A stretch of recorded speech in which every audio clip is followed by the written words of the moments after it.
Hello lovelies, in this video the brilliant Dr. Edwards is going to be going through diffusion for your GCSE biology.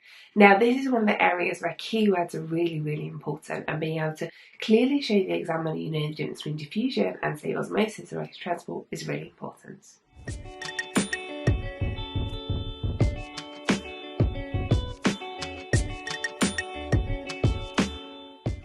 Diffusion. Particles in a gas or a liquid will always be moving in a random way. So they will be bouncing off of each other, bouncing off the walls. They have their own kinetic energy, so they will just be moving around. But they're not moving in a specific direction. They will just be colliding and bashing into each other and spreading out. And we know that this happens in containers or just in the atmosphere. So we say this is a passive movement because no energy is being required to move them from one place to another. They are just moving around and bumping into each other in the sides of the walls of the container if they're in one, and that's giving them this kinetic energy and causing them to move.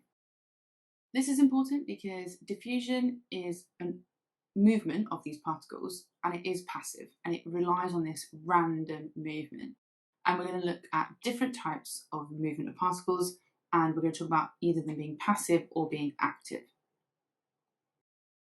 So to define diffusion, we talk about diffusion being the net movement, which just means the overall movement. So that overall, although they're moving randomly, they are going to end up moving in a certain direction.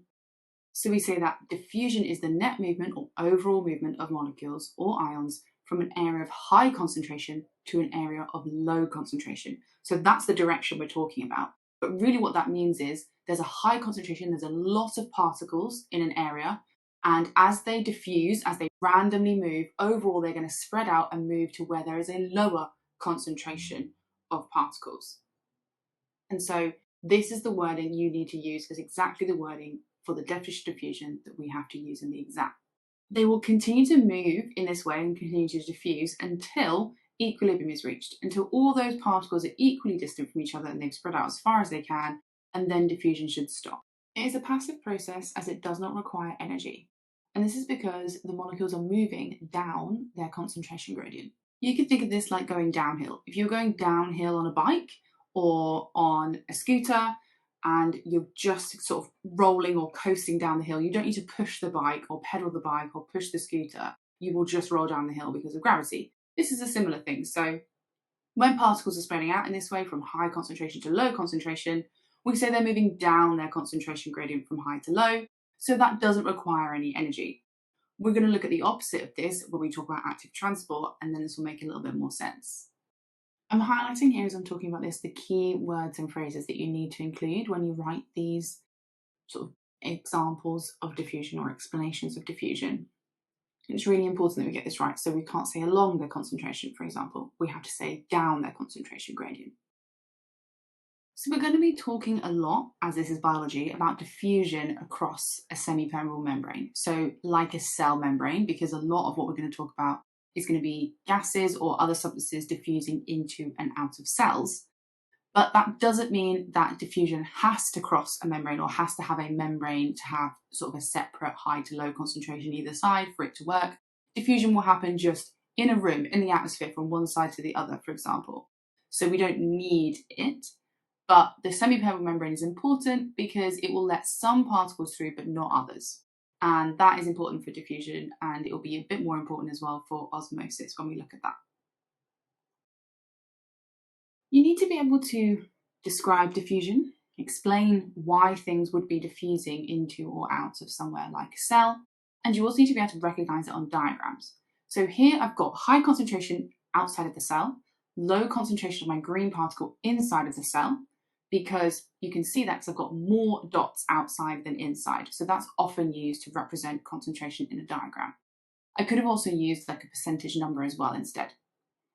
So these substances, the green dots, are diffusing into my cell because the substances are in lower concentration inside the cell than outside. So they're going from high concentration to low concentration or down their concentration gradient. This is why it makes perfect sense for substances to diffuse into cells will be things like oxygen and glucose, because inside the cell, they are going to be being used up for things like respiration. so they're going to be in low concentration. So that's why it makes sure that the substances will diffuse in from the outside, which means the cell is constantly going to have oxygen and glucose, the things it needs, diffusing into the cell. Okay, I've also done the opposite here to show what things that would be diffusing out of the cell would look like. So I've got my pink substance here, and that's in high concentration inside the cell, and there's a lower concentration outside the cell as represented by my dots, and therefore my arrow is showing that it's going to be leaving the cell. So whatever the pink substance is, it's going to be diffusing out of the cell, and that's because it's in higher concentration inside the cell than outside. So again, the substances will be diffusing down their concentration gradient. So this time, it's going to be a substance that's being built up inside the cell. So something's being produced from reactions inside the cell that's going to build up. And so it's therefore in higher concentration, and therefore it's going to diffuse out and leave. So it's probably going to be a waste product, such as the carbon dioxide that's being produced from respiration, or urea, which is a molecule that's produced from the breakdown of proteins, and it's a waste product that's toxic. We can't use it, we have to get rid of it from the cells. So these are two examples of substances that are going to be or could be represented by this diagram, because they are going to be being produced in a cell, they'll be in higher concentration in the cell, and therefore that's how they will diffuse out into the blood to be removed. And this is really important. The flow of blood to and from cells is what brings these substances that need to diffuse into cells, and what takes the substances that diffuse out of cells away. And that constant flow of blood is what keeps these supplies going, as well as the reactions inside the cell that keep producing substances like carbon dioxide, but also keep using up substances, the reactants of a reaction, and therefore they are in low concentration. So respiration is our really good example.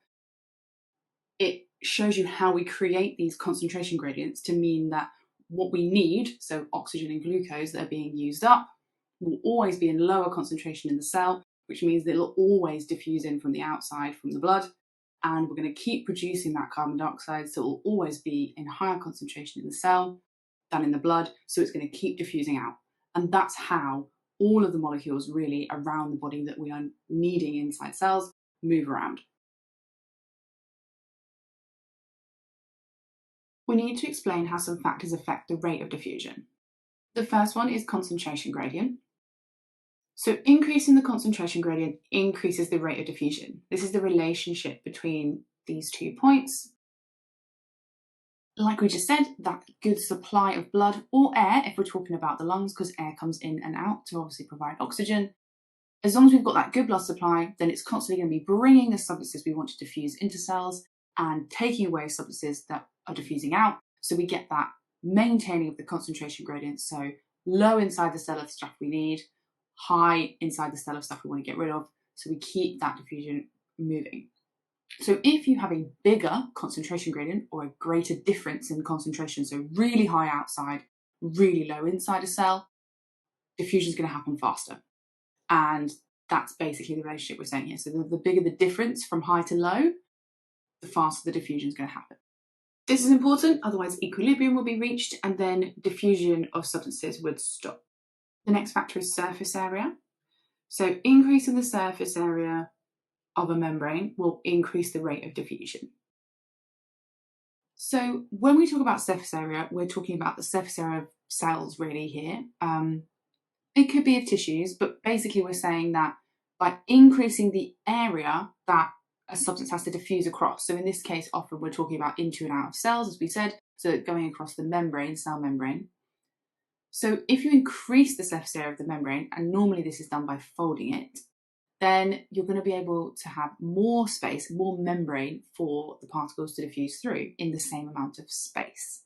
So therefore, diffusion is going to happen faster. So if you think about it, if I have a straight piece of membrane, that is about 1 millimeter long. And then if I take that same space of 1 millimeter, I fold my membrane, there is much more membrane within that 1 millimeter space that the particles can pass through. The next one is temperature. So the higher the temperature, the faster the rate of diffusion. This is for the same reasons that at higher temperatures the rate of reaction is faster. It's because the particles are going to have more kinetic energy, so they're going to move around faster.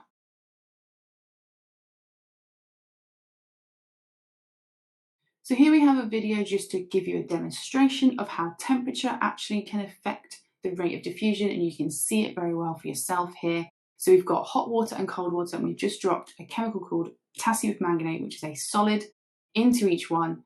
And you can see clearly that in the hot water, the diffusion is happening at a much faster rate.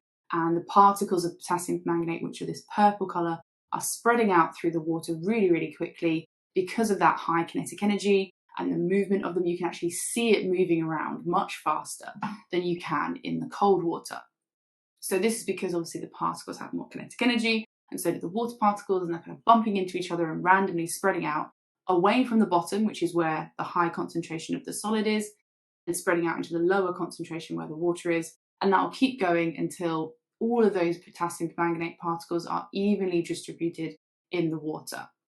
Happening much, much slower in the cold water, although they are spreading out and the purple is spreading, you can see it, it's happening much more slowly. This is also a nice example of how you can see diffusion happening without the use of a membrane. So they're not crossing a membrane here, but you can see that actually diffusion is just happening in the liquid.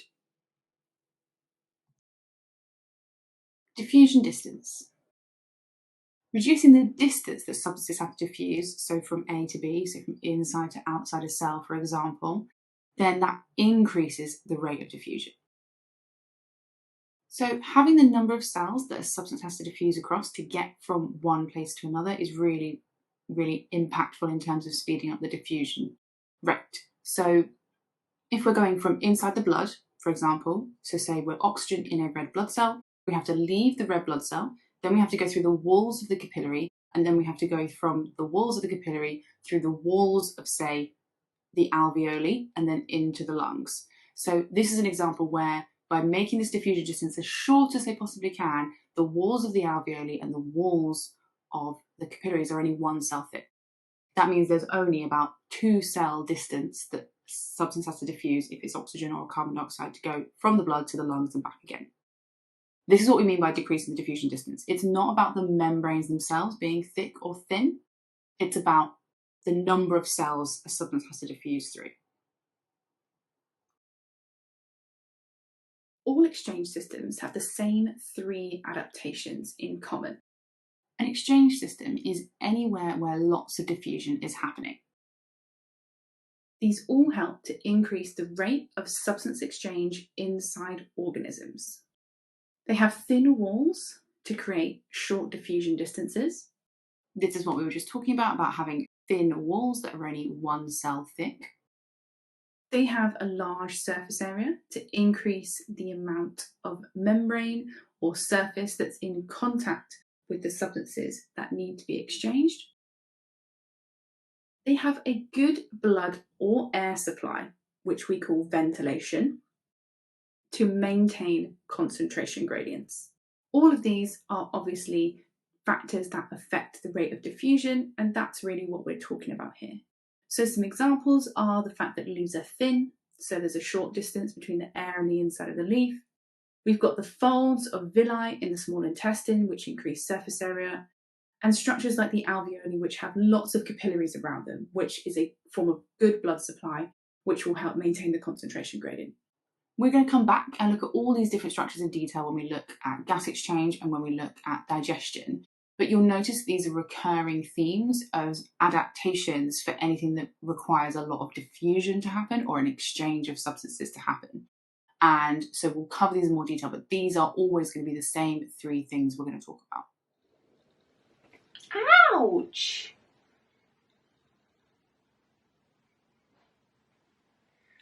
This is why in some videos I explain scratches.